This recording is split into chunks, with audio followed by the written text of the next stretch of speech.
이 자리에 설 때마다 사실 좀 마음이 불편할 때가 많아요. 분명히 대학 입시 전략, 입시 어떻게 할까 막 이러는데 저는 항상 학부모를 많이 봐요.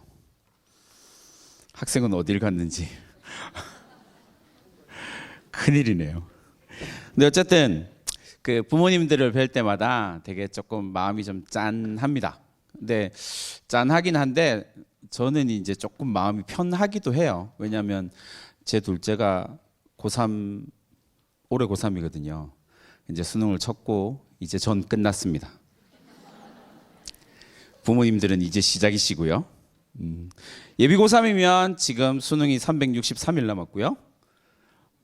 52주 남았습니다. 마음이 아프네요. 왜 웃으면서 이야기할까요? 근데 어쨌든 이제 첫째를 대학을 잘 보내고 둘째도 이제 뭐 잘 가든지 못 가든지 지 인생 지가 살 거고. 네, 그럼에도 불구하고 토요일 날 아까 낮에 이 바깥에 있는데 날씨가 너무 좋더라고요. 이렇게 좋은 날, 이렇게 어둑어둑한 곳에서 강의를 지금 듣고 계시는 거 보면 되게 마음이 아파요. 근데 그런 면들 때문에 제가 조금 더 많은 것들을 말씀을 드릴 거예요. 고3 담임을 좀 오래 하고 입시 전문가로 여러 가지 활동을 하고 여러 이야기들을 들으면서 이제 그 이야기들을 녹여서 강의에서 진행을 하게 될 겁니다. 지난주에 한양대학교에서 이제 수리논술을 출제하시는 교수님을 좀 만났어요. 뭔 얘기를 막 하다가 이제 올해 한양대학교가 논술 이런 걸 모의논술을 진행을 하면서 뭐 하냐면 모의논술을 잘 본 학생들을 전국에서 한 200명쯤 모아서 특강을 해줘요. 거기 학생만 원래 들어올 수 있거든요. 근데 우리나라의 부모님들이 워낙 대단하셔서 입학처에 전화를 해가지고 나 거기 좀 들어가겠다고, 아들하고 딸하고 같이 들어야 되겠다고. 그렇게 해서 결국은 한 400명이 앉아서 들었대요. 그래서 장소도 바꾸고 막 이렇게 해서 400명 앉아서 들었는데 수리, 수학, 미적분 이런 걸 열심히 설명하고 있는데 부모님들이 제일 열심히 듣더라고요. 고등학교 졸업하시고 대학 졸업하시고 수학 안 본 지가 엄청 오래되셨을 텐데 전부 다 그 문제풀이를 그렇게 학생은 옆에서 졸고 있고, 이게 현실이죠. 근데 이제 그 교수님이랑 이야기를 하면서 제일 인상 깊었던 게 뭐였냐라고 이야기를 하면 질문을 하는 학생들이 있는데 그 질문을 했던 학생들의 공통점이 뭐였냐면 혼자 온 학생만 질문을 했대요. 학문의 영역으로 따지면 자기주도성이라고 이야기를 합니다. 그렇죠? 옆에 있는 왼수 같은 아들내미 딸내미 한번 보시고요. 저의 입학 설명에 이제 대학에 대한 이야기를 하면서 저는 이제 전략이라고 하는 부분을 좀 많이 강조를 하는 편입니다. 입시라고 하는 것은 진짜 99.999% 전략이거든요. 가면 갈수록 더 심해지는 것 같아요. 왜냐하면 가면 갈수록 가고 싶은 대학, 대부분의 학생들이 가고자 하는 대학의 경쟁률은 자꾸 치열해질 수밖에 없거든요. 2020 수능 만점자, 지금까지 알려진 수능 만점자는 총 9명.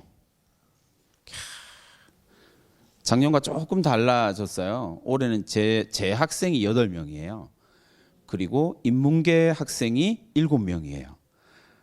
그래서 되게 독특하다라고 생각하고 있는데 나중에 이제 더 추가로 이렇게 밝혀지거나 아니면 채점을 잘못했거나 마킹을 잘못해서 좀 빠질 수도 있고 이렇게 되겠지만 어쨌든 이런 고민들이요. 내 딸, 내 아들이 조금 더 수능을 지금 열심히 공부해서 수능 만점 받아야지 이런 생각은 빨리 넘어가야겠네요. 어쨌든 전략이 되게 중요합니다. 어떤 전략을 세울 것이냐라는 건 입시에 대해서 어느 정도 지식을 갖고 있느냐가 되게 중요하거든요. 그래야 전략을 세울 수가 있거든요. 전략이라고 하는 것은 어떤 베이스를 가지고 있느냐가 출발점이 되는 거니까요. 저희 학교 사진입니다. 지난주 화요일 사진이었어요. 뭐 하는 걸까요? 그 대부분의 고등학교들이 수능 시험장으로 활용되기 때문에 수능 이틀 전에는 책을 고3 교실에서 책을 다 정리를 해야 돼요. 그 책을 막 갖다 버리거든요. 저기 저희 학교 같은 경우 이제 트럭을 갖다 놓고 그 트럭에다가 이제 책을 다 갖다 버리라고 하거든요. 저기 붙어 있는 학생들은 전부 다 고등학교 2학년 학생들입니다. 버리고 있는 학생이 아니라 줍기 위해서 저기 가 있는 학생들이에요. 이제 여기서 질문이죠. 뭘 주우려고 저기 가 있는 걸까요? 잘 필기 열심히 돼 있는 거? 필기 열심히 돼 있는 책은 안 버립니다. 왜 저기 가 있을까요? 네, 득템하기 위해서인데 새 책이 있습니다. 충격적이죠. 고3인데 수능 이틀 남겨두고 새 책이 발견됩니다. 놀랍게도 많습니다. 그리고 수능 특강과 수능 완성 새 책도 있습니다. 연계 교재인데. 입시에 대한 고민을 하면서 제일 먼저 저는 이제 부모님들하고 좀 다르게 현장에 있는 사람이잖아요. 제가 교직 경력이 올해 20년째인데 현장에 있는 사람이잖아요. 고3들이 제 학생들이 공부를 잘 안 해요. 진심으로 안 합니다. 대체로 고3들이 공부를 제일 많이 했던 시간이 2학년 때입니다. 안 믿기시죠? 네. 부모님, 어머니, 자제분이 2학년. 네. 학원 언제부터 다녔어요? 중학교 때부터. 이제 잘 생각해 보시면 됩니다. 우리나라에서 학원을 보내는 케이스가 대체로 언제쯤 출발하냐면 초등학교 4학년 때부터 출발합니다. 왜냐하면 초등학교 1학년, 2학년, 3학년은 시험이 엄청 쉽거든요. 다 웬만하면 100점짜리. 내 딸, 내 아들 영재인가 천재인가 막 이러면서 영재학원 찾아다니고 막 이래요. 4학년 때부터 현실을 만나기 시작합니다. 왜요? 4학년 때 수학이 갑자기 어려워지거든요. 그래서 보내는 케이스. 그 다음에 중학교 2학년 때 수학이 또 한 번 더 어려워집니다. 그때 좌절을 경험하면서 이제 중2병도 시작되고 막 이렇게 되는 거거든요. 근데 잘 생각해 보세요. 보면 뭔가 되게 이상한 점이 하나 있습니다. 초등학교 4학년 때 평균적으로 이제 학원을 다니기 시작한 학생이요. 이제 학원비가 대략 25만 원에서 30만 원 정도 수준이거든요. 그래서 여러 과목 다니고 뭐 이러니까 한 30만 원 정도로 계산을 해볼게요. 30만 원이요. 한 달에 1년에 360만 원이요. 4학년, 5학년, 6학년, 중학교 1학년, 2학년, 3학년, 고등학교 1학년, 2학년 9년째 학원을 다니고 있습니다. 수학학원을요. 3,600만 원씩 9년째입니다. 360만 원씩 9년째입니다. 3,600만 원 아니죠. 360만 원씩 9년째예요. 4천만 원 가까이 돈을 쓴 거예요. 그리고 중간고사 그 수학 성적을 가지고 온 거예요. 그거 4천만 원짜리입니다. 갑자기 멱살 잡고 싶으시죠? 왜요? 공부 안 하거든요. 공부한다라고 착각하고 있고 공부한다라고 위로하고 있거든요.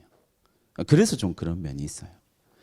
4천만 원을 들였는데 그 수학 성적 절대 나올 수 없습니다. 공부를 안 하기 때문에 그렇게 된 거예요. 이건 확실해요. 공부하는 척하고 있는 겁니다. 부모님들이 여기에 속는 순간 입시는 끝나는 겁니다. 왜냐하면 얘들은 고등학교 2학년쯤 되면요, 프로 11년 차예요. 학생 전문가 11년 차예요. 제가 표현하는 단어로는 프로 학생러라고 하거든요. 11년 차의 학생이에요. 공부하는 척 대마왕 정도 돼요. 부모님은 정말 공부하는 줄 알고 계실 거예요. 아니에요. 근데 그걸 체크를 하셔야 됩니다. 그 체크를 제대로 하는 순간 내 딸, 내 아들이 어디로 어떻게 대학을 갈 수 있는지를 내가 설계할 수 있게 돼요. 아, 공부를 하고 있구나라고 착각하는 순간 그 설계가 전부 다 깨지는 겁니다. 근데 거기에서부터 출발점이 시작된다라는 걸 꼭 기억을 해 두시면 되겠습니다. 장학사님이 처음에 이야기하셨던 내용이에요. 고등학교 2학년 학생 2021학년도 쭉 보시면 맨 끝에 34만 7천 명입니다. 대학에서 뽑는 인원이요. 34만 7,747명을 뽑고 있어요. 지금 고등학교 2학년 학생이 3학년 올라가면 대학에서 요만큼 뽑을 거예요. 근데 지금 고등학교 2학년 학생 학령 인구를 보면 지금 고등학교 2학년인 학생을 보면 45만 명 정도고요. 얘들이 앞에 학년과 비율상으로 계산해 보면 수능을 칠 것으로 예상되는 학생이 대략 한 30만 명 정도 예상이 돼요. 그리고 재수생이 지금 15만 명이고 지금 고등학교 2학년 학생들은 16만 명이 될 거예요. 그러면 대략 한 수능을 보는 학생들은 46만 명 정도 될 겁니다. 근데 실제로 수능을 접수한 학생이 46만 명에서 47만 명 정도 되는데 올해 수능에서 보셔서 알겠지만 시험 치러 안 오는 학생이 한 5만 명, 그리고 수험표가 필요해서 그냥 접수만 하는 학생들까지 해서 5만 명 정도입니다. 수험생 할인이 필요한 그 학생들까지 해서 한 5만 명 정도가 시험 치러 안 와요. 그러니까 실제로 올해가 50만 명이 깨어진 첫 해거든요. 수능 시험이 50만 명이 안 되는. 그리고 2학년 학생들은 거기서 5만 명 정도 빼야 되니까 한 45만 명 정도가 될 거예요. 대학 34만 명 뽑거든요. 여기에 전문대 20만 명이니까 실제로는 54만 명을 뽑는데 대학을 가겠다라고 응시하는 인원이 50만 명이 안 됩니다. 그러니까 누구나 원하면 4년제 대학, 전문대 얼마든지 갈 수 있습니다. 문제는 뭘까요? 내가 가고 싶은 대학이냐 아니면 대학이 오라고 하는 대학이냐의 차이예요. 그렇죠? 제발 와주세요 대학이냐 아니면 제발 가고 싶어 대학이냐의 차이예요. 이 둘에 대한 고민이 출발점이 어디가 되냐면 지금 내 딸 내 아들이 어떤 상태인지를 정확하게 진단하는 거에서부터 출발됩니다. 모든 전략이 실패하지 않는 전략의 특징이거든요. 정확한 소스를 가지고 정확한 자료를 가지고. 근데 내 딸 내 아들이 가지고 있는 정확한 상태를 파악하지 못한 상태에서 어떤 전략을 세워도 이건 실패할 수밖에 없습니다. 대학 가는 길은요, 크게 고민하실 필요 없습니다. 대학에서 뽑는 방법은 5가지. 지금 2학년 학생들은 크게 5가지 정도가 끝이라고 생각하시면 돼요. 전국에 있는 189개의 4년제 대학에서 학생을 뽑는 방법입니다. 5가지 방법입니다. 첫 번째, 내신. 두 번째, 학생부 종합전형. 세 번째, 수능. 네 번째, 특기자 전형, 정시요, 기타 전형이고요. 5번째가 기타 전형이 특기자 전형이거든요. 5번째가 논술 전형입니다. 전국에 있는 대학으로 봤을 때. 그러면 전국에 있는 대학으로 봤을 때 제일 중요한 전형은 뭐가 될까요? 학생부 교과 전형입니다. 44%를 뽑으니까요. 42% 뽑으니까요. 내신이 진짜 중요해요. 근데 이제 여기에 전제가 하나 깔립니다. 뭐냐면 이렇게 보면 전혀 다른 이야기가 진행이 됩니다. 서울에 있는 주요 대학, 선호도가 좀 높은 15개 대학 순으로 쭉 15개 대학을 쫙 빼놓고 보면요. 제일 중요한 전형이 뭐냐면 학생부 종합 전형이요. 그 다음에 정시요. 세 번째 논술이요. 그 다음에 특기자 전형. 마지막으로 뭐라고요? 학생부 교과 전형이요. 100명 중에서 8명 뽑습니다.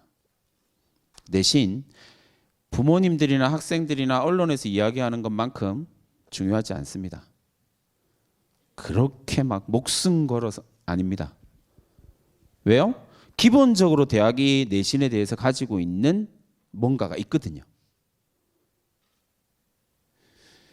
되게 단순한 전형이에요. 학생부 교과 전형은요. 그냥 고등학교 때 성적 컴퓨터로 돌려서 뽑는 거거든요. 근데 왜 이렇게 간단한 걸 안 할까요? 왜 적게 뽑을까요?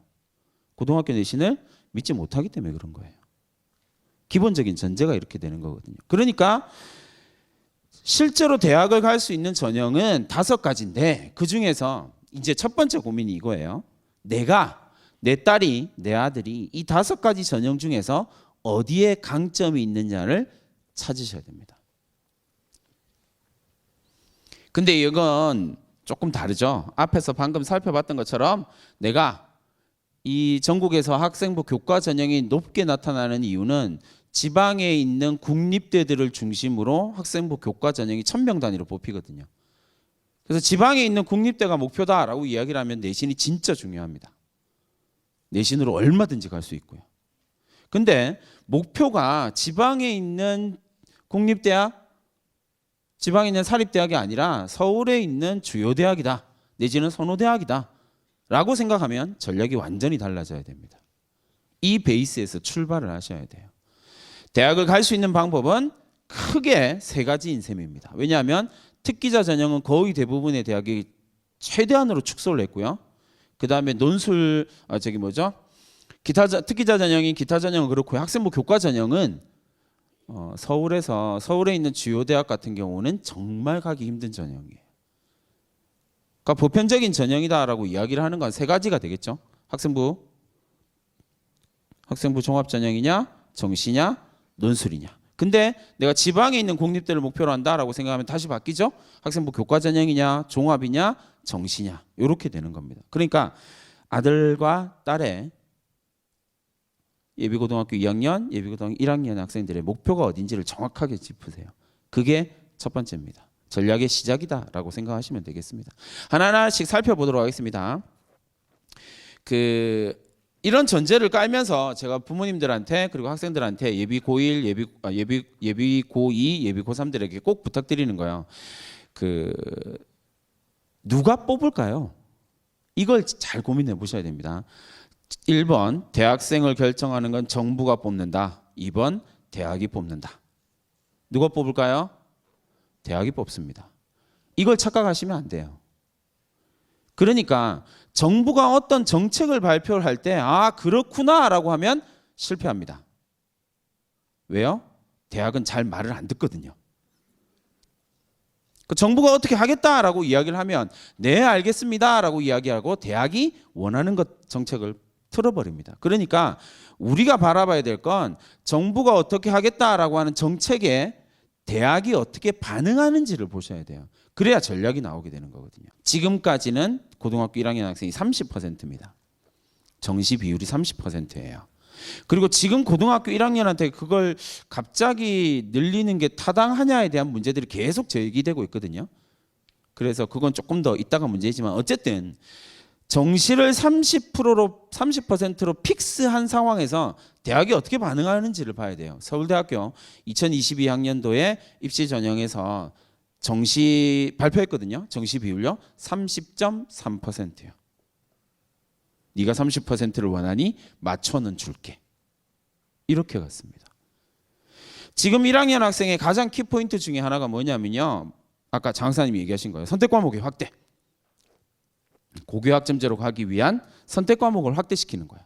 그래서 정부가 문과와 이과의 구분을 정확하게 이제 없다. 문과와 이과는 구분이 없다. 융합으로 간다라고 이야기를 했습니다. 그래서 부모님들이 그렇지. 내 딸 내 아들은 융합형 인재지. 라고 하는 순간 대학 입시는 망하는 겁니다. 왜요? 대학은 과목을 지정했거든요. 주요 대학들은 전부 다 과목을 지정했습니다. 가산점을 주거나 과목을 지정하거나. 이공계를 오고 싶은 모든 학생들한테 과탐투 들어. 미적분해, 기하해, 안 하면 감점. 지정을 해버렸다니까요. 그러니까 정부는 문이과 구분 없다라고 이야기를 했지만 대학은요. 문이과 구분을 정확하게 시도하고 있는 겁니다. 이 부분에 대한 고민을 좀 하셔야 돼요. 그래야 정확한 것들이 나오게 되는 거거든요. 여기도 마찬가지입니다. 정부가 정시를 늘리겠다라고 이야기를 했는데요. 대학의 반응은요. 어떻게 됐어요? 정시를 늘립니다. 동시에 뭐 했어요? 학종도 같이 늘렸습니다. 그러니까 대학이 어떻게 움직이는지를 보셔야 되는 거예요. 마지막으로 이제 내년도 입시에서 포인트는 수능 최저학력 기준이 점점 폐지되고 완화되어져 가고 있다는 사실입니다. 물론 새롭게 신설하는 대학도 있고요. 그리고 강화시키는 대학도 있어요. 그러나 전체적인 숫자에서 볼 때는요. 수능 최저를 완화시키고 폐지시키는 대학이 숫자가 훨씬 더 월등히 많다라는 사실이에요. 이 베이스에는 여러 가지가 있긴 한데 가장 큰 건 수능 최저를 없애버릴 만큼 대학이 선발하는 기술이 매우 압도적으로 커지고 정교해졌다라는 말이에요. 이제 수능 최저가 없어도 내가 원하는 학생을 정확하게 뽑아낼 수 있을 만큼 능력을 갖췄다라는 자신감이기도 해요. 이 부분에 대한 고민들이 좀 있어야 될 거고요. 전체적으로 전형 전체에서 놓고 봤을 때는요. 학생부 종합 전형이 수능에서 학생부 종합 전형에서요. 지방의 학생들이 그 수능 최저를 맞추지 못하는 비율, 그러니까 학종을 1차 이렇게 합격을 하고요. 1단계 합격을 하고도 수능 최저를 못 맞춰서 떨어지는 비율이 한 30% 정도 돼요. 학종은 별로 안 높거든요. 교과도 한 30% 비슷하게 되고요. 논술은요 70%예요. 그러니까 수능 최저라고 하는 것이 그만큼 강력한 힘을 가지고 있거든요. 특히나 지방에 있는 고등학생들한테는 더 심하게 잔인하게 작용하던 거거든요. 근데 그게 지금 완화되고 있고 폐지되어 가고 있는 추세다라고 하는 부분 기억을 해두시면 되겠습니다. 자, 이제 하나씩 대학 갈 수 있는 방법을 살펴보도록 하겠습니다. 첫 번째는요, 정시에 대한 이야기를 안 할 수가 없습니다. 이제 우리나라가 지금 우리나라에서 정시 확대에 대한 이게 워낙 심각한 설왕설래가 너무 많아서 그죠? 여러 가지 이야기를 할 수밖에 없지만 실제로는 현실적으로 내 딸 내 아들이 고등학교로 대학을 진학을 할 때 정시가 나한테 어떤 의미, 내 딸에게는 내 아들에게는 어떤 의미가 있는지를 정확하게 이해하시는 게 필요하거든요. 그래서 정시에서 흔히 말하는 스카이에 가는 학생들 정시에서만 비율을 따지는 거예요. 정시에서 스카이를 가는 학생들의 비율을 봤습니다. 서울대 점점 N수생의 비율이 높아지죠. 올해는 저게 60% 조금 넘을 걸로 예측하고 있거든요. 왜요? 작년에 불수능이어서 상위권 재수생들이 올해 엄청 늘었거든요. 저게 60% 정도가 될 거고요. 연대는요. 올해 60% 중반 정도로 뛸 거고요. 고대는요. 거의 70% 정도 될 거예요. 그러니까 상위권 대학뿐만 아니라 주요 대학뿐만 아니라 거의 서울에 있는 선호도가 높은 대학은 대체로 정시에서 N수생의 비율이 압도적으로 높습니다. 이럴 수밖에 없는 이유가 있어요. 왜냐하면요. 지금의 수능이라고 하는 체제는 옛날 수능과 조금 달라졌어요. 그래서 냉정하게 말하면요. 수능 한 문제를 틀리면 국어, 수학, 영어, 탐구에서 한 문제를 틀릴 때마다 대학이 하나씩 낮아집니다. 이게 현실이거든요. 그래서 10개를 틀리잖아요. 그러면 선호대학을 못 갑니다. 10개까지는 대체로 10개까지는 선호대학 맨 마지막에 과를 선택하지 못한 상태로 갈 수는 있어요. 근데 못 가요. 근데 잘 생각해 보세요. 내가 모의고사를 치는데 고3 때 열심히 공부를 해가지고요.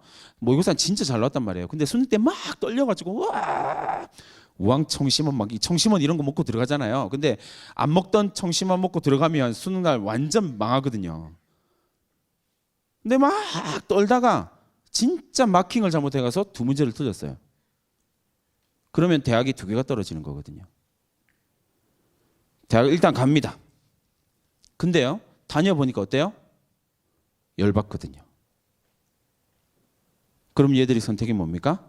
반수를 합니다. 그래서 성적이 극도로 높은 학생들의 반수가 가면 갈수록 늘어나요.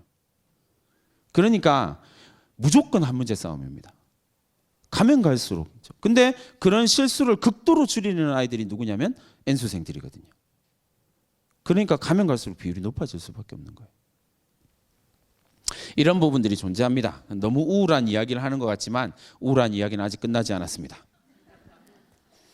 고3 성적 추이입니다. 예비 고3들에게 너무 잔인한 이야기가 되겠지만 부모님들 지금 2학년 학생들, 1학년 학생들이 받아온 학력평가 등급, 수능 등급하고 아무 상관없습니다. 그렇게 잘 나올 수가 없어요. 지금 나 받아온 성적이요. 선생님 그게 잘 받은 거라고요?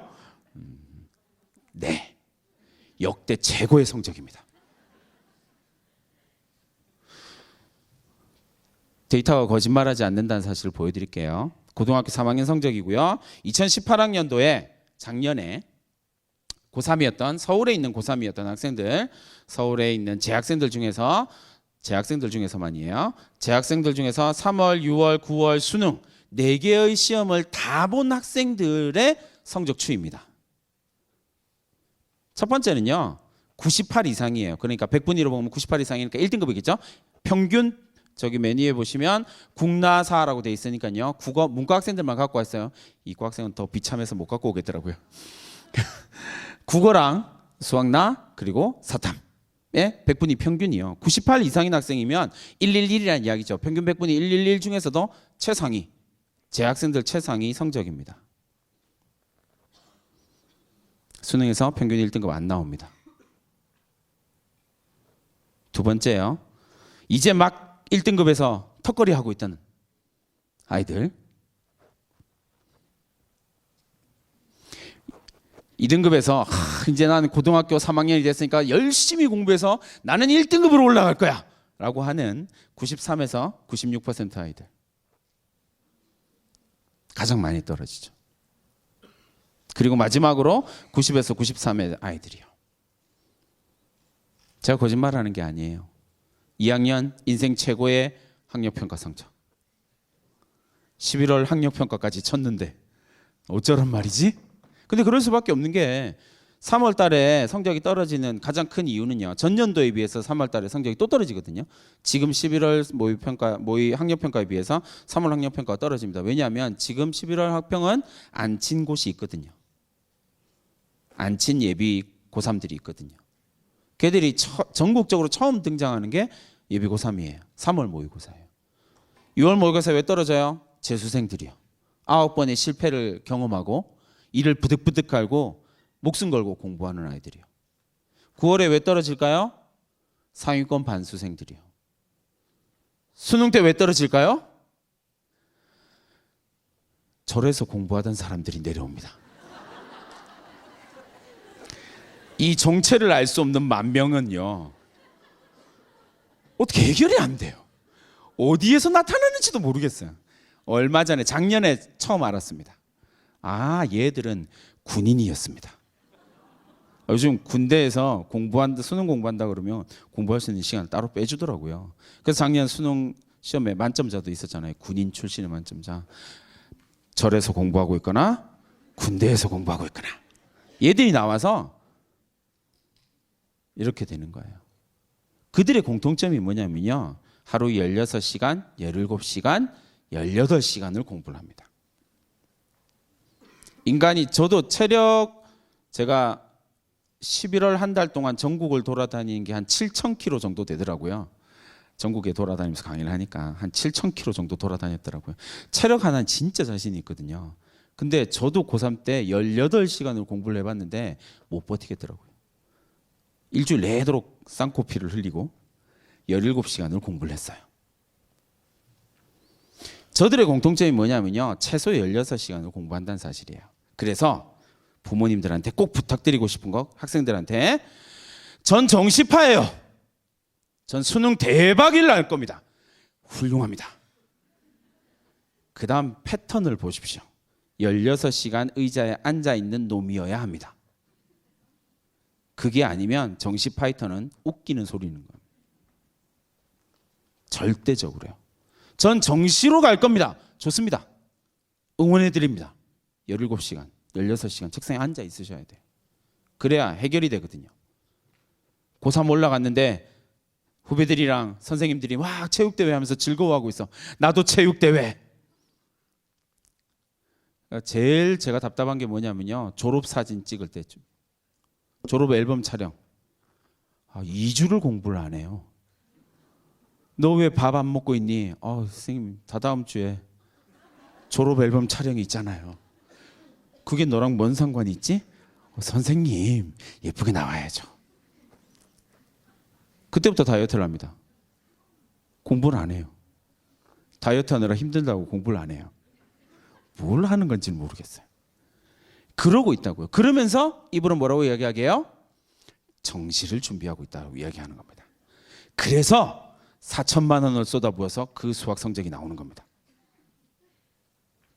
믿지 마십시오. 의자에 앉아서 16시간 이상 공부하지 않는 한 걔는 정시로 공부하는 학생이 아닙니다.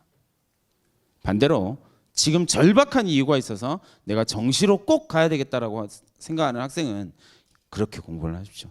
그러한 지독함이 여러분들이 원하는 대학을 갈 수 있도록 만들어줄 겁니다. 학생부 교과 전형은 사실 빨리 넘어가야 될 전형이죠. 아직까지 어떤 상태인지를 잘 모르시는군요. 한양대학교 학생부 교과 전형의 합격자들의 평균 내신입니다. 문 닫고 들어간 학생도 아니고요. 그냥 평균 내신입니다. 맨 앞에 보시면 파이낸스 경영이 있습니다. 한양대학교가 중점적으로 밀고 있는 대학 다이아몬드 학과 4년 장학금을 줍니다. 등록금이 없어서 대학을 못 가요. 이딴 얘기 못하게 하려고 4년 장학금을 줍니다. 내신이 1.02면 됩니다. 단순하죠. 그렇죠. 실제로 서울에 있는 주요 대학을 학생부 교과 전형으로 간다? 정말 쉽지 않습니다. 서울에 있는 선호대학 20위까지 쭉 내려서요. 학생부 교과 전형을 보면 여기다가 0.6이나 0.7 정도 더하면 그 대학의 학생부 교과 내신의 평균이 됩니다. 쉽지 않습니다. 해당 학교들도 잘 없고요. 1.02의 내신을 가지고 왜 한양대를 쓸까요? 되게 단순한 이야기죠. 수능 체제를 맞출 수가 없거든요. 이렇게 되는 겁니다. 그러니까 우리가 입시 전략을 짠다라고 이야기할 때 가장 중요한 전략은 어쨌든 수능 체제를 맞추는 겁니다. 거기에 출발점이 있거든요. 선생님, 제가 가려고 하는 대학은 수능 체제를 안 보는데요. 그럼에도 불구하고요. 그래야 체제를 맞춰놔야 전략을 다변화시킬 수가 있거든요. 근데 그럼에도 불구하고 학생부 교과 전형은 쉽지는 않습니다. 물론 처음에 말씀드렸던 것처럼 전략을 제대로 짜기 위해서 내가 지방에 있는 국립대를 가겠다라고 생각하면 학생부 교과 내신 3점대 정도면 됩니다. 그러면 웬만한 지방에 있는 국립대들은 다 갈 수 있거든요. 목표가 어디냐에 따라서 전략이 완벽하게 달라진다는 거 꼭 기억을 해두시면 좋겠습니다. 그래서 학생부 종합 전형에 대한 이야기입니다. 정시 수능 귀신들이 있어서, 그죠? 수능만 먹고 사는 존재들이 있어서 힘들고요, 어렵고요. 학생부 교과 전형이요, 내신 귀신들이 있습니다. 우리 학교에서 만나는 그 개들 있잖아요. 개들, 그죠? 이상하게 막, 그죠? 내신 성적표에 1 뭐 이런 애들 있잖아요. 그런 애들. 세 번째 이제 학생부 종합 전형에 대한 이야기입니다. 근데 이제 가장 지금 준비할 수 있는 가장 가능성 있는 전형이죠. 세 번째가. 이게 제가 이런 말씀을 드릴 때마다 부모님들이 조금 의아한 의문 표정이세요. 학종이요? 지금요? 네, 진짜로요. 지금쯤이 제일 좋습니다. 겨울방학 전 지금쯤이 2학년 학생부를 마무리하기 전이거든요. 그러니까 이때 학종을 준비할 수 있는 가장 좋은 방법. 다시 말하면 대부분의 대학은 수시로 가는 거거든요. 재학생들은요. 재학생의 비율이 수시에서는 압도적으로 높으니까요. 그러니까 전략을 좀 잘 짜시면 되는데, 제가 학종을 이제 말씀을 드릴 때마다 이제 되게 불편한 게 뭐냐면요. 이게 왜 이럴까를 막 고민을 하다가 얼마 전에 드디어 득도를 했습니다. 왜 그런지를 알았어요. 수능은요, 수능 이러면 수험생들은 뭘 할까요? 제가 정시로 대학을 갈 거예요 라고 이야기를 하면 뭘 해요? 정시 공부를 합니다. 전 학종으로 대학을 갈 거예요 라고 이야기하면서 학종 공부하는 학생을 본 적이 없어요. 학종 공부는 안 하더라고요. 이거 전형이에요. 전형. 다른 말로 하면요, 시험입니다. 그러니까 준비해야 될 포인트가 정확하게 존재하는 시험이라는 거예요. 다시 말하면요, 학종도 공부를 해야만 합니다. 그러면 내가 준비할 게 선명하게 보이거든요. 그걸 지금 이제 알려드릴 거예요. 얼마 전 신문에 나왔습니다. 오, 그렇죠. 내 딸, 내 아들. 뭐 대학은 서울대 정도 가야 되잖아요, 그죠? 그럼 상이 몇 개 있으면 된다고요? 108개가 있으면 됩니다. 자, 아들, 딸 멱살을 잡고, 야, 너 학생부에 상 몇 개 있니? 물어보세요. 2개요. 뭐 이러면 곤란하겠죠? 108개요. 그리고 이런 이제 기사들이 나오고 나니까 되게 힘든 게 이런 거죠. 내 딸, 내 아들은 도대체 108개라고 하는 상을 받아본 적이 없는데요. 그러니까 학종은 안 되겠군요. 이게 신문이나 이런 기사들이요, 그 우리의 그 혹하는 감정을 클릭을 해야 되게 만들어야 되니까. 그래서 이렇게 자꾸 기사가 이렇게 나와요. 이런 기사에 속는 순간 전략이고 나발이고 다 없어집니다. 되게 단순한 질문들을 몇 가지 던지셔야 돼요. 뭐 결론부터 말하면 학종의 본질은 질문을 던지는 거거든요. 학생이요. 부모님이 던지시면 안 돼요. 부모님이 던지시는 거 말고요. 학생이 질문을 던지는 거거든요. 질문을 던지면 됩니다. 그러면 서울대학교를 합격한 학생들 가운데에서 상장이 108개, 100개가 넘는 학생은 몇 명쯤 될까요? 1명. 2명이에요, 2명.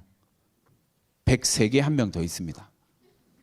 제가 지금까지 본 학생 가운데 상장이 제일 많은 건 300개예요. 걔 서울대 갔을까요? 못 갔을까요? 근처에도 못 갔습니다. 부모님들이 생각하는 것만큼 상이 의미가 있는 게 아니에요. 고등학교 상이요.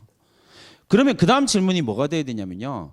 서울대를 그렇다면 서울대를 진학한 학생들, 합격해서 서울대를 다니고 있는 학생들의 평균 수상은 몇 개일까요? 이걸 보면 됩니다. 평균 수상 몇 개일까요? 30개요. 질문. 그 다음 질문이요. 100개가 한 개, 108개가 한 명 있습니다. 근데 평균이 30이래요.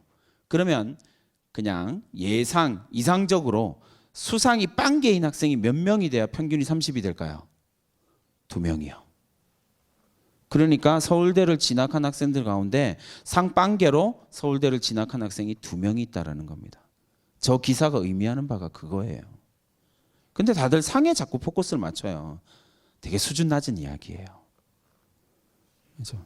그러니까 공부를 안 하니까 저 상 108개에 꽂히는 거예요. 농담이 아니고 진짜라니까요. 이 상 108개에 꽂힌 기자들은요, 공부를 안 하니까 이딴 기사를 쓰는 거예요. 대학은 상 개수에 전혀 신경 쓴 적이 없어요. 단 한 번도요. 왜요? 평균적인 수상보험 나오잖아요. 30개도 많아 보이시죠? 몇 개 학기일까요? 5개 학기요. 학기당 몇 개요? 6개요.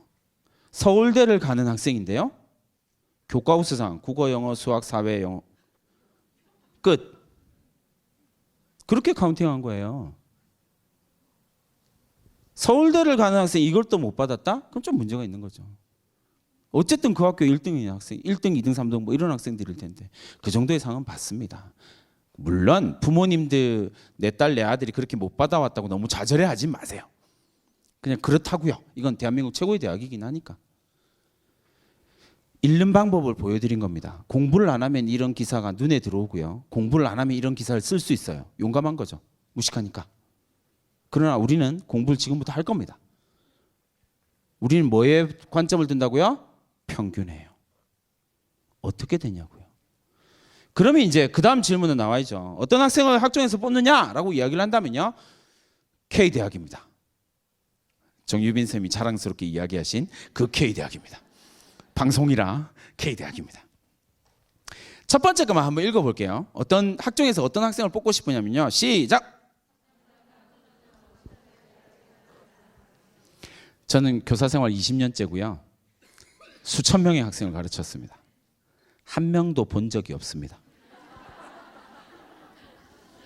존재하지 않습니다. 다 거짓말하고 있는 거죠. 이랬으면 좋겠다. 제가 왜 K대학을 갖고 왔냐면 K대학에서 189개 4년제 대학 가운데에서 유일하게 정말 솔직한 이야기, 너무 과한 거 아니야? 할 만큼 솔직한 이야기를 학종 책자에다가 적어놨어요. 이야, K대학 너무 좋아. 우린 솔직한 거 딱 좋아하거든요. 솔직하게 네가 뽑고 싶은 학생이 뭐야? 라고 이야기하는데 K대학의 대답은 모든 학교의 대답이기도 합니다. 숨기고 있을 뿐이죠. K대학의 대답은 이렇습니다. 어떤 학생을 뽑고 싶다고요? 졸업 후에 대학을 빛낼 수 있는 학생이에요. 이게 대학의 목표입니다. 잘 생각해 보세요, 부모님들. 이게 대학의 목표예요. 그러니까 내가 거기에 맞는 무언가, 어디에 포커스가 있냐면 빛낼에 포커스가 있겠죠. 그러면 내가 빛낼 것 같은 학생처럼 보이면 됩니다. 이게 우리의 전략이 되겠죠. 그러면 이제 그렇게 하기 위해서 내가 공부해야 될 건 빛낸다, 대학이 빛낼 수 있는 학생이다라고 평가하는 학생이 어떤 학생인지를 알아야 됩니다. 그게 그 다음 공부거든요. 그러면 이제 대학별로 그걸 또 열심히 공개해 놓습니다. 서울대학교는요, 뭐라고 이야기를 하냐면 궁금한 놈을 뽑고 싶어 합니다. 서울대학교를 간 학생들의 공통점 가운데 하나에, 수시로 서울대학교를 간 학생들의 공통점은요, 뭔가 맨날 궁금해가지고요, 이것저것 뒤적뒤적거리고 탐구하고 찾고 막 그걸 끊임없이 끝간데 없이 파고 들어가는 놈입니다. 연세대학교는요, 학업 역량, 인성, 전공적 학습 발전 가능성이고요. 이건 몇 년 전부터 연세대가 계속 밀고 있는 평가예요. 고대는요, 학업 역량, 인성, 전공적 합성, 자기개발 의지라고 올해 처음 발표를 했습니다. 지금까지 숨기고 있다가요. 왜 숨겼는지는 모르겠어요. 근데 어쨌든 그렇게 조금 독특한 대학이 한양대 정도 되거든요. 대부분의 대학은 위에 3가지 정도로 갑니다. 이들의 공통점이 뭐냐면요, 우수한 학생이라는 사실입니다. 우수한 학생이라는 겁니다.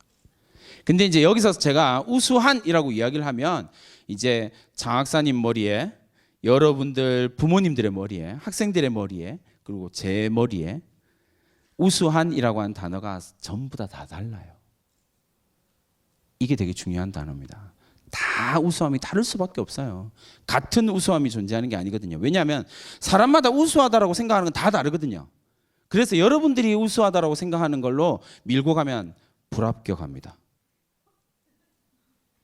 다들 학생부를 보고요, 막 자소서를 보면 제가 답답하게 느끼는 그거예요. 자기가 잘났대. 정말 우수하다라고 막 주장을 해요. 근데 대학이 원하는 게 아니에요. 그럼 뭐예요? 탈락이죠. 대학이 명확하게 밝히고 있잖아요. 우수한 학생, 연세대학교 학인 전발 밝히고 있잖아요. 근데 다른 우수함에 대해서 막 이야기해요. 저 착한데요. 해당 사항 없습니다. 이거 시험이라고요. 그래서 여러 가지 요소들이 존재를 하긴 하지만 가장 대표적인 게 이제 그 연세대학교하고 서울에 있는 사립 6개 대학이 함께 공동 연구를 한 내용이에요. 다른 말로 하면 서울의 주요 대학의 입학사정, 수석 입학사정관들이 12명이 모여가지고 1년 동안 연구를 한 거예요. 학생부 종합 전형에서 평가 요소로서 우수하다라고 6개 대학이 공통적으로 이야기할 수 있는 요소가 뭐니? 이거예요. 대부분 다 적용할 수밖에 없겠죠. 그게 뭐냐면 학인 전발이라고 이야기를 하는 겁니다. 이 학인 전발의 구체적인 요소는 뭐 이런 요소들이 쭉 나옵니다. 이런 요소들을 이해를 하면 학종에 대한 준비가 되는 거예요. 지금부터 완벽하게 준비가 될 수 있는 거죠. 왜요? 요구하는 바가 선명하거든요. 그러니까 제가 제일 조금 그렇게 생각하는 게, 학종을 보고 깜깜이 전형이라고 얘기하는 무식한 사람들을, 그건 공부를 안 했으니까 그렇게 얘기하는 거죠. 충분히 분석 가능한 전형이거든요. 그러니까 그 부분에 대한 이야기들을 할 거예요. 자, 열심히 사진들을 찍으시는데요. 이렇게 사진을 열심히 찍으면서 여러분 머릿속에 무슨 생각을 하시냐면, 윤윤구가 학업평가, 학종평가 요소로서 학인 전발에 대해서 이야기를 했어. 그러면 내 딸, 내 아들은 이렇게 되지. 학업 역량도 갖고 있고, 인성도 갖춰야 되고, 전공적 합성도 있고, 발전 가능성도 가지고 있는, 역시 내 딸, 내 아들은 완벽해. 불합격. 진짜로요. 4가지 요소 다 필요 없습니다. 그런 학생이 어디 있어요. 대학도 알고 있거든요. 그러니까 실제로 뽑는 학생은 이런 학생입니다. 전공적 합성에 포인트가 찍힌 학생들. 아니면 이런 학생들이요. 학업 역량에 포커스가 찍혀 있는 학생이요. 인성에 포커스가 찍혀. 4가지 다를 잘할 거야. 21세기 초전문가의 사회에서 그런 거 없습니다. 정말 많으면 2가지요. 그러나 대부분 1가지요.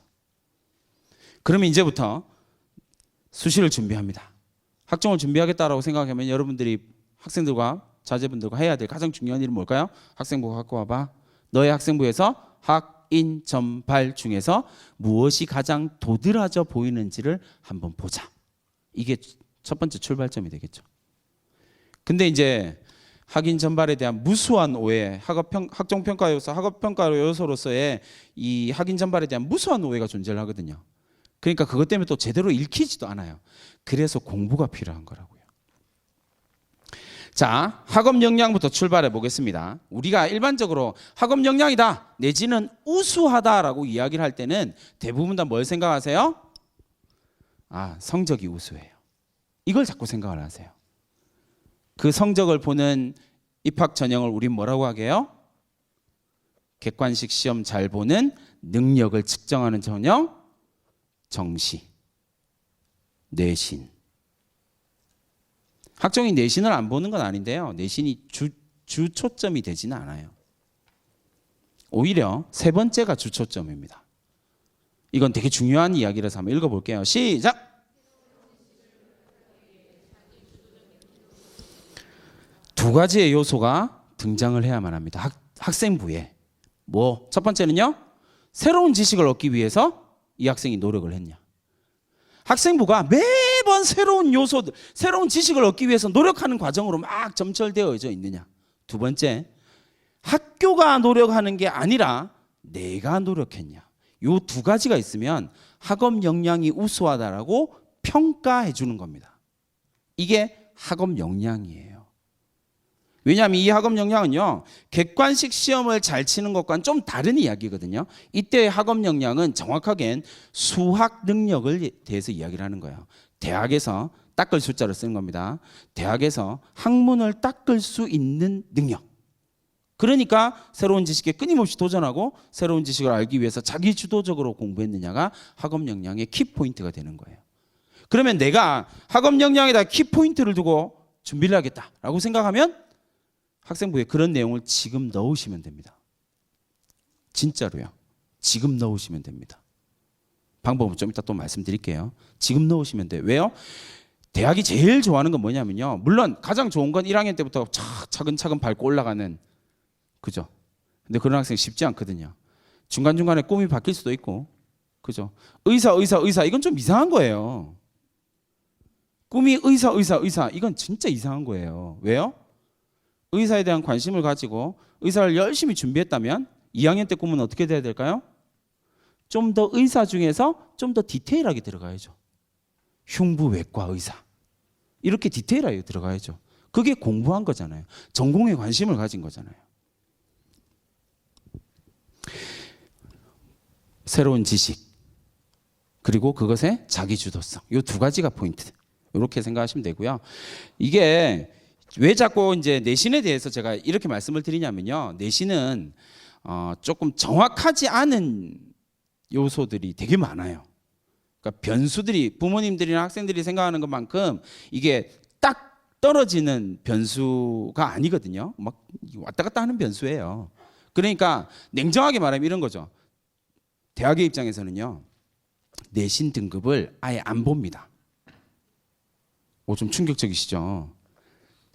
내신 등급을 볼 필요가 없기 때문에 등급을 안 봅니다. 근데 우린 등급을 보거든요. 자꾸 생각하거든요. 보여드릴게요. A 학생은요 3학년 1학기까지 평균 내신이 2.5고요. B 학생은요 2.0입니다. 누가 우수할까요? 당연히 B 학생이죠. 네, 그렇게 다들 생각하세요. 내신에 대한 환상을 갖고 있거든요. 근데 이 학생의 성적 추이를 한번 볼까요? A 학생은요 4등급에서 시작해서 1학년 때 4등급에서 3학년 1학기 때 1등급으로 끝났고요. B 학생은요 1등급에서 1학년 1학기 1등급에서 시작해서 3학년 1학기 4등급으로 끝났습니다. 누가 우수한가요? A 학생이요. 등급은 이걸 못 보여줘요. 그러니까 내신이다라고 이야기할 때는 무수히 많은 이야기들이 여기 존재를 하거든요. 이수자 숫자라든지 성적 추이라든지 기타 과목 등급 컷, 심화 과목 이수를 얼마만큼 했니? 특히나 2015 개정 교육과정. 지금 1학년, 2학년에 해당되는 2015 개정 교육과정에서 대학이 정말 중요하게 생각하는 건 학생이 어떤 과목을 선택했냐예요. 이수자 숫자가 지금 3학년에 비교할 바가 아니거든요. 200명 중에서 1등급, 2등급, 3등급 하고요. 30명 중에서 1등급, 2등급, 3등급은 다를 수밖에 없어요, 의미가. 근데 자꾸 등급을 보신다고 생각한다고요? 아니에요. 2015 개정 교육과정에서 등급은 더더군다나 힘을 떨어뜨릴 수밖에 없습니다. 이제 심화 과목을 어떻게 이수했느냐가 포인트예요. 그러니까 학교에서 내가 어떤 과목을 선택했느냐, 이게 대단히 중요하다는 거죠. 하나만 더 보여드릴게요. 갑 학생이 있고요, 을 학생이 있습니다. 누가 더 우수한가요? 너무나 당연하게 갑. 그죠? 여기서 이제 선생님 앞에 봤는데 을이 우수하죠? 오버하시는 거예요. 보기에도 딱 갑이 좋아 보이구만 뭐. 근데 대학은 등급을 안 본다고요. 그럼 뭘 볼까요? 원점수요. 자, 갑 학생과 을 학생의 차이점 뭘까요? 한 문제 차이. 한 문제로 1등급 맨 마지막이랑 2등급 맨 위에 있는 놈이랑 비교를 한 거예요. 우와, 넌 1등급이니까 우수, 넌 2등급이니까 열등. 웃기고 있네요. 실수한 건데요. 이렇게 내신을 볼 것 같으면, 그죠? 학생부 교과 전형이랑 수능이랑 뭔 차이가 있어요? 없어요. 이렇게 안 봐요. 그게 부모님들이나 학생들이 오해하시는 거예요. 대학이 냉정하게 솔직하게 말씀을 드리면, 대학은 입학사정관들이요, 하루에 10시간 정도 동안 학생부를 평가하거든요. 그걸 40일 동안 평가를 해요. 그러니까 정상적으로 숫자를 보면서 와 90점이네 95점이네 이런 거 못 봐요. 볼 수가 없어요. 막노동하고 있는 중에 어떻게 그걸 봐요. 그러니까 직관적으로 눈에 보이는 그래프를 선호를 해요. 그래서 이 그래프로 내신을 좀 판단하는 편이거든요. 이게 뭐냐면 지원자들, 그러니까 그 대학 그 학과에 지원한 학생 전체의 평균이요. 그다음에 두 번째가 되게 중요한데요. 두 번째가 뭐냐면 그 고등학교에서 이 학과에 진학할 원서를 낸 학생들의 전체 내신 평균이요. 아까 여기 중앙고등학교 맞죠? 동고교라는 말이 그 말이거든요. 중앙고등학교에서 전주대학교에 원서를 쓴 학생의 평균 내신이요. 이걸 보는 거예요. 이렇게. 그 다음에 보라색으로 나와 있는 게 뭐예요? 개별 한 명 한 명 학생의 내신 성적이요. 이렇게 보면 이 학생은 어디에 우수함이 있다는 게 확 드러나죠. 그죠? 이 학생의 학업 역량은 수학에 포커스가 좀 맞춰질 거예요. 그러면 어떻게 돼요? 학생부에 수학과 관련된 내용이 쫙 정리되어 있으면 이 학생의 학업 역량은 우수하다라고 평가가 될 수 있는 거예요. 근데 이상하게 이 학생이 이렇게 해놓고 이제 법과 정치 이런 거에 막 이러면 이제 얘 뭐지? 뭐 이렇게 되는 거예요. 이 부분에 대한 고민들이 좀 있어야 됩니다.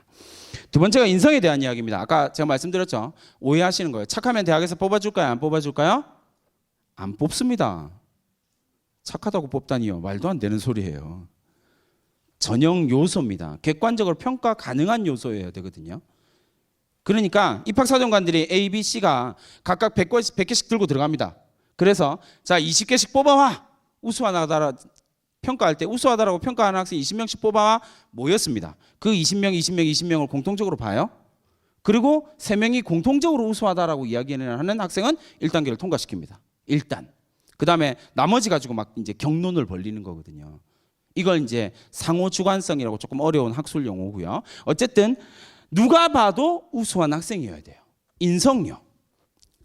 자꾸 인간성을 생각하세요. 휴머니티요. 그러니까 인성 요소를 자꾸 안 써먹는다고요. 학종 쓸 때. 저는 이거 되게 잘 써먹거든요. 인성이 영어로 뭐냐면 휴머니티가 아니라 퍼스널리티예요. 이 학생의 개인적인 특성이 어떠냐고요. 그 개인적인 특성이 우수하면 이 학생은 인성을 밀고 가는 거예요. 인성 요소를 밀고 갈 수 있는 거예요. 성실하게 고등학교 생활했는데요. 대학이 왜 성실하게 고등학교 생활하는 학생을 뽑아야 되죠? 목적이 뭐라고 했어요? 대학을 빛낼 수 있는 학생이요. 성실하게 대학 생활하면 대학을 빛낼 수 있나요? 아니요. 착각하시는 거라니까요. 그런 이상한 신화를 가지고 있으면 학종이 제대로 읽힐 수가 없어요. 그러니까 자꾸 떨어지는 거라고요. 세 번째, 전공적 합성입니다. 매우 심각한 오해. 제가 막 오만 짜증을 다 내는 오해입니다. 이렇게 얘기를 합니다. 자, 전공적 합성을 드러내기 위해서요. 의사가 꿈인 학생은 봉사활동을 뭘 해야 될까요? 병원을 가야 된대요. 이런 무식한 소리를 하다니. 그 다음 질문이요. 병원에 가서 고등학생이 뭘 하는데요? 청소요. 아니 이 학생이 수술실에 들어가지고 메스 이러면서 찍 감옥 가요.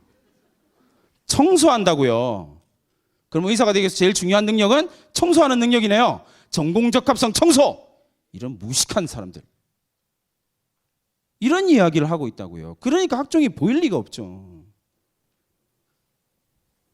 전공적합성이라고 이야기를 하는 것은요, 대학에서는 정확한 단어는 계열적합성이라는 단어예요. 계열적합성은 반드시 능력으로 등장합니다. 절대 활동이 아니에요. 예를 들어서 이런 거 있잖아요.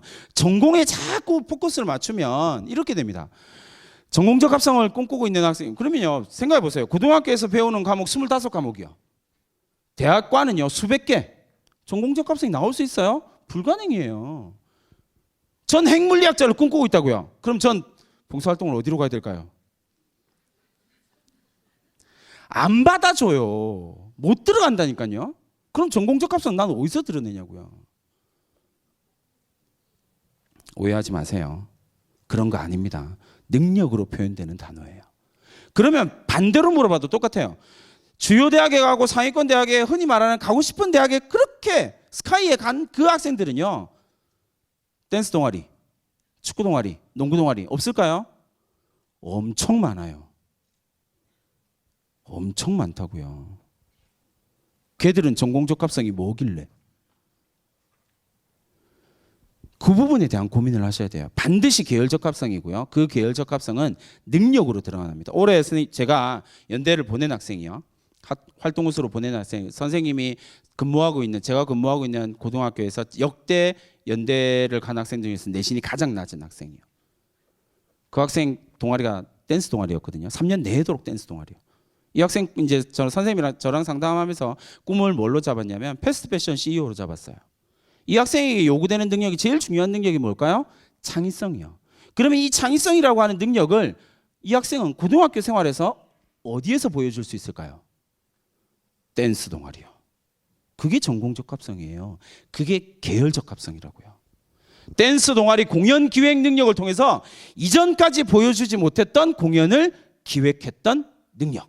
그게 창의성이고요. 그 창의성을 동아리를 통해서 보여준 거예요. 그게 계열적합성이라고요. 어디 지금 수준 떨어지게 병원에 가서 봉사활동 하지 마세요. 활동을 하지 말라는 게 아니고요. 그 활동을 통해서 얻어지는 능력이 포커스라고요. 그걸 전공적합성이라고 합니다. 자, 발전 가능성에 대한 이야기입니다. 발전 가능성이다라고 이야기를 하면 다들 또 심각한, 그쵸? 부모님의 마음을 제가 다 들어가 본 것 같죠? 다들 안으로 생각하실 거예요. 제 고등학교 1학년, 2학년 때 딸 내 아들은 그렇지, 지금 당장은 성적이 좀 이렇지만 얘가 공부만 하면 성적이 오를 거야. 공부 안 해요. 발전 가능성이 있어. 잠재력이 있는 아이야. 증명된 잠재력만 평가합니다. 진짜 그 안에 잠재력이 있는지 없는지 몰라요. 이건 시험이거든요. 증명된 잠재력만 평가합니다. 그러면 그 잠재력을 어떻게 평가하는데요? 이거요. 가장 손쉽게 보여줄 수 있는 거야. 교내 생활에서 문제점 발견했어? 그 문제점을 해결하기 위해서 노력했어. 그럼 이 아이 뭐가 갖고 있는 거예요? 잠재력을 갖고 있는 거죠. 문제점을 해결하기 위해서 끊임없이 고민하는, 증명한 거죠. 그러면 해결되는 거예요. 여러분들이 원하는 대학, 지금 고등학교 1학년이든 고등학교 2학년이든 여러분들이 원하는 대학을 갈 수 있는 정말 간단하고 좋은 방법, 조금 힘들긴 하겠지만 간단한 방법 알려드립니다. 고등학교 돌아가셔서 월요일부터 학교의 문제점을 찾으세요. 농담이 아니고 저는 그렇게 해서 대학을 엄청 잘 보내거든요. 문제점 찾으세요. 혼자서 하면 대학이 별로 안 좋아합니다. 반드시 팀으로 해야 됩니다. 팀을 되게 중요하게 생각하거든요. 왜? 그 팀을 통해서 커뮤니케이션 능력을 보여줄 수 있거든요. 그러니까 팀을 짜서 내가 이 학교의 이 문제점은 반드시 고칠 거야. 근데 못 고쳤어. 상관없어요. 적히기만 하면 돼요. 이 문제점을 고치기 위해서 시도한 학생, 끝. 잠재력이 우수한 학생. 걔는 1단계 무조건 불려갑니다. 왜요? 이 학교에 없었던 게 나왔거든요. 저는 이렇게 해서 엄청 많이 보내요. 그러니까 저희 학교는 문제점이 점점 없어지고 있습니다. 좀 심각할 만큼 이제 없습니다. 그러나 대학 보내는데 아무런 문제가 없어요. 왜요? 고등학교가 있는 지역에는 무궁무진한 문제점이 있거든요. 왜 가로수는 죽어가고 있을까요? 저 가로수 제가 관리하겠습니다. 진짜로 그렇게 하고 있어요. 제가 관리하겠습니다. 문제점 발견했죠? 그 문제점에서 끝나는 것이 아니라 그걸 고치기 위해서 막 노력을 해보는 거예요. 자충우돌 노력하면서 공부하면서 그 문제점을 해결하기 위해서 노력하는 거예요. 그게 잠재력을 증명하는 거예요. 그 증명이 중요하다고요. 증명되지 않은 잠재력은 거짓말. 이렇게 되는 겁니다.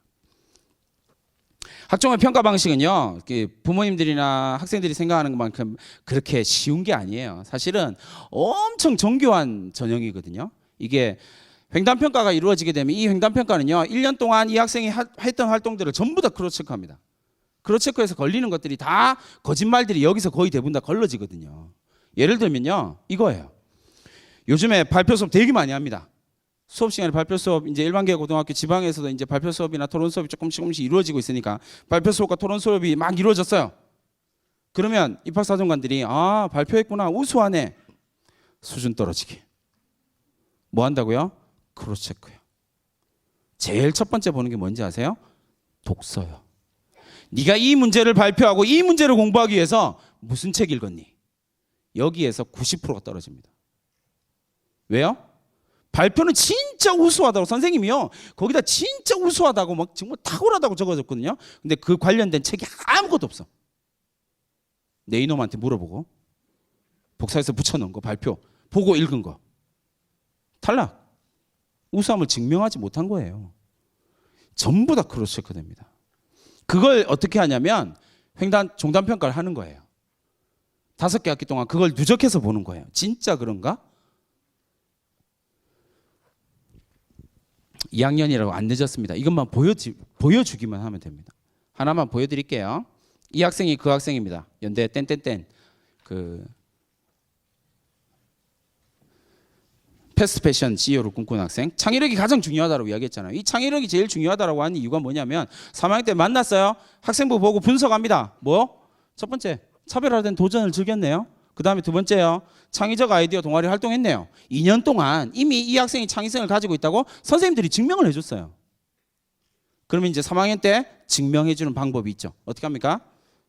야, 지금부터 뭐 하냐면, 이거 되게 중요한 이야기입니다. 지금부터 2학년, 1학년 학생 꼭 하세요. 일로 와봐. 수학 문제집 들고 와. 지금부터 하루에 한 문제씩 수학 선생님한테 가서 질문한다. 그 대신 해설지에 없는 방식으로 질문해.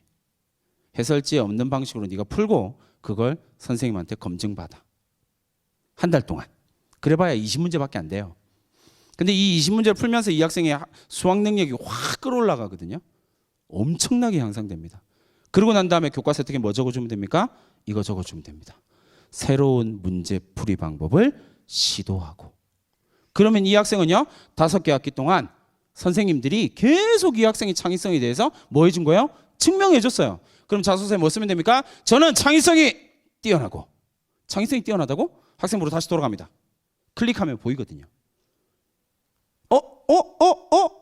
우와, 팩트. 일단 1단계 통과해서 면접해보자. 이렇게 되는 거거든요.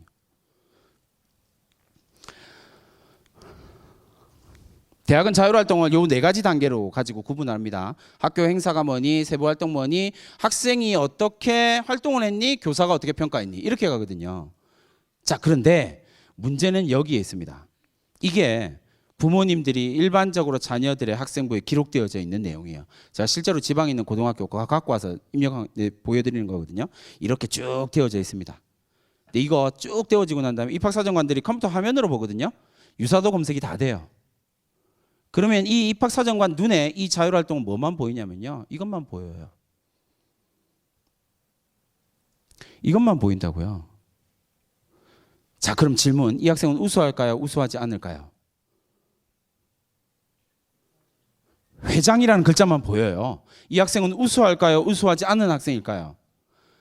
몰라요. 이걸 어떻게 알아요? 그러니까 뭔 도장을 찍을 수밖에 없습니까? 평가 불가 도장을 찍는 거예요. 아웃. 평가 대상이 되지 않으니까요. 이래서 많이 떨어져요. 대체로 한 70%가 이렇게 해서 날아가거든요. 왜요? 네가 뭐 했는지가 없잖아. 여러분들 학생부요. 학종에서 떨어지는 가장 중요한 이유 중에 하나예요. 네가 뭐 했는지가 없잖아. 그러면 우리가 학종을 준비하기 위해서 제일 중요한 건 뭘까요? 내가 뭘 했는지를 모르면 돼. 아까 문제점 있잖아요. 내가 학교에 이런 문제점을 해결하기 위해서 이런 공부를 했고 이렇게 바꾸려고 노력했습니다. 나의 이야기. 그걸로 평가가 되는 거예요. 제가 진행하고 있는 프로그램이고요. 100명의 학생이 이렇게 진행하고요. 노란색으로 나와 있는 건 한 명에게만 적히는 거예요. 위에 빈칸 나와 있죠. 똑같이 입학사정관들이 이 빈칸을 볼 거거든요. 그죠? 근데 밑에 거 보면 되게 궁금해요. 그럼 어떻게 할까요? 클릭합니다. 그럼 어떻게 돼요? 이렇게 해요. 나와요. 15명한테 똑같이 적혀 있는 거예요. 근데 이거 보고도 궁금하거든요. 앞에 거 봅니다. 클릭합니다. 100명한테 똑같이 적혀 있는 거예요.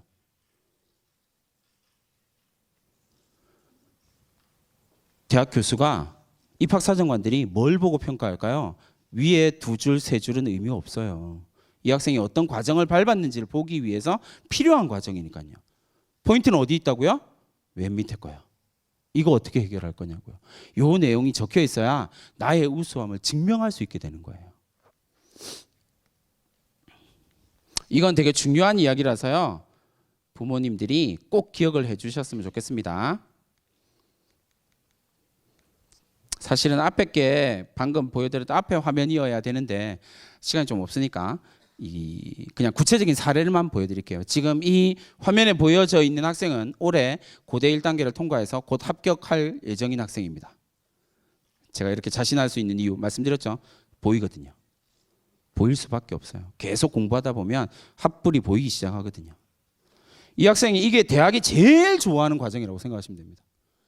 학종으로 대학을 보내고 싶다. 수시를 준비해서 학종으로 대학을 보내고 싶다라고 하면 교과 세특에 이런 과정을 밟아서 적혀져 있으면 됩니다. 가장 전형적인 루틴이거든요.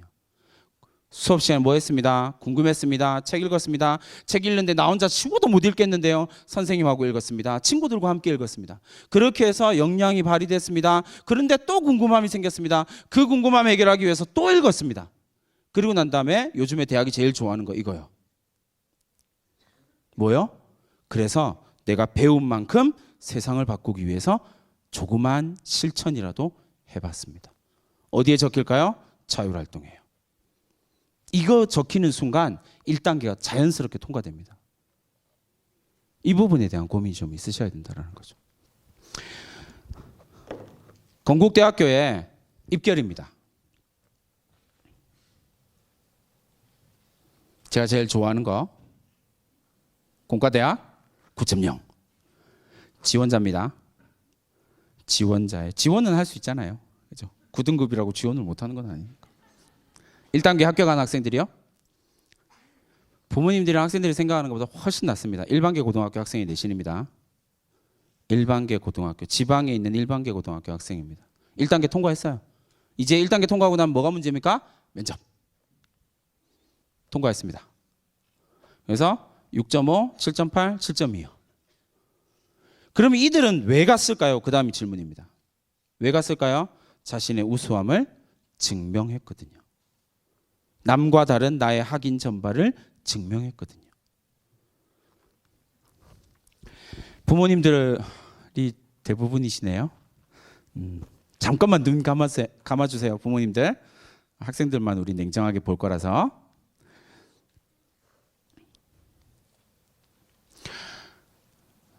아니 이 부모님들한테 이걸 보여드리니까 자꾸 집에 가서 싸우시더라고요.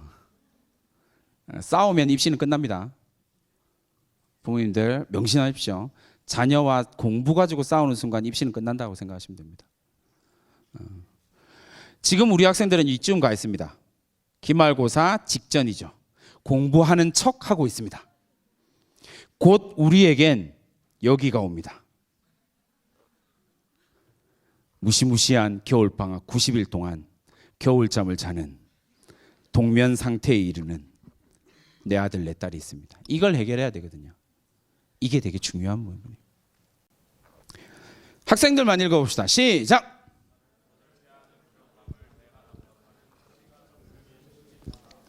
제가 지방에 있는 학생들한테 꼭 이야기를 하는 겁니다. 지금 나와 있는 여러분들의 성적, 지금 여러분들이 살고 있는 이 지역, 지금 여러분들이 다니고 있는 그 고등학교의 수준을 여러분들이 납득하면 절대 발전하지 못합니다. 절대로 발전하지 못합니다. 내 내신을 납득하는 순간 나는 거기에 머무르게 됩니다. 나는 왜 이렇게 수학을 못하지? 질문을 던지시고요. 바꾸셔야 돼요. 나는 원래 못했어. 제일 비겁한 단어입니다. 원래라는 단어 뒤에 숨지 마세요. 여러분 초등학교 1학년 때 수학 천재였습니다. 원래가 아니에요. 게으른 겁니다. 납득하지 마시고요. 그걸 바꾸기 위해서 노력하십시오. 제가 요즘에 제일 좋아하는 이제 교사를 좀 오래 하면 이게 좋아하는 것들이 딱 정해지더라고요. 난초, 그 다음에 분재. 전 요즘에 선인장이 좀 꽂혀가지고 비아옥이라고 하는 선인장을 키우고 있는데 이 비아옥이라는 선인장은 제가 꽃말이 열정입니다. 그래서 키우기 시작했어요.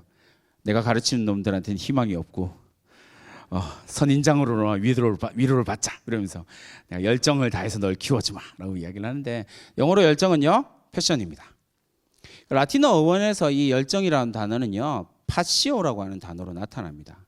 이 파시오라고 하는 단어는요 열정, 어마어마한 열정이라는 단어 그리고 동일한 뜻이 뭐냐면요 고통, 고난, 인내를 뜻하는 단어입니다. 학생 여러분들에게 꼭 부탁드리고 싶은 거예요. 이 강의를 듣고 그거 해야 되겠다.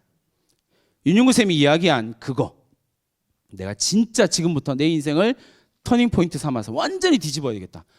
응원해 드리겠습니다. 근데 그 응원 선생님이 아무리 부모님들과 함께 열심히 응원해도 3일을 못 갑니다. 왜요? 이제까지 다 경험해 보셨던 거잖아요. 왜냐하면 그건 바깥에서 들어온 거거든요. 사람의 변화는 바깥에서 절대 일어나지 않습니다. 안에서만 발생합니다. 여러분 스스로 여러분의 인생에 대한 열정을 가지시고요. 그리고 그 열정에는 반드시 고난이 따라옵니다. 반드시 고통이 따라옵니다. 그 고통을 수용하는 순간 여러분들은 성장을 이루게 됩니다. 그 고통에 넘어지는 순간 여러분들은 여러분들의 상황을 납득하게 되는 거예요. 이 강의를 들은 모든 전주에 있는 고등학교 학생들이 자기 열정을 위해서 지금의 고통들을 인내해가는 그런 멋진 학생들이 되었으면 좋겠습니다. 스스로에게 양심에게 물어보세요. 중앙고등학교 5명의 남학생들 지금 편하죠? 삶이 너무 편하죠? 이러면 큰일 나는 겁니다.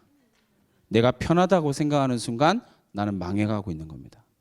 열정을 가진 자는 반드시 고통 가운데 있다라는 것. 그 고통이 나의 열정, 열망을 더 강하게 만든다라는 걸 꼭 기억해 주셨으면 좋겠습니다. 윤윤구였습니다.